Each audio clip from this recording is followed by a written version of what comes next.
I had never done webinars before, so this was a little out of my comfort zone, but I'm so glad I did do it. And the fact that first webinar was someone else actually doing the webinar, and we were just able to promote it. I was a little hesitant in that aspect, thinking that I had to be the one presenting. But amazingly, because it was a third party talking about something I had already been talking about for several years now, it actually helped the clients to want to learn more.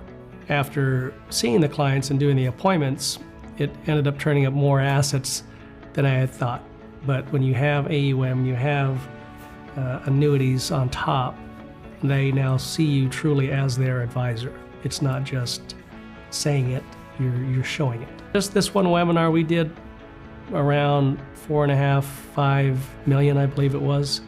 And that was just the annuity production, which led to a lot of life sales also, and some AUM. So I'm constantly sending them out every 2 weeks on different topics, and they're getting that exposure. So I get cases from existing clients that I normally would not have, because you're thinking they don't need my help.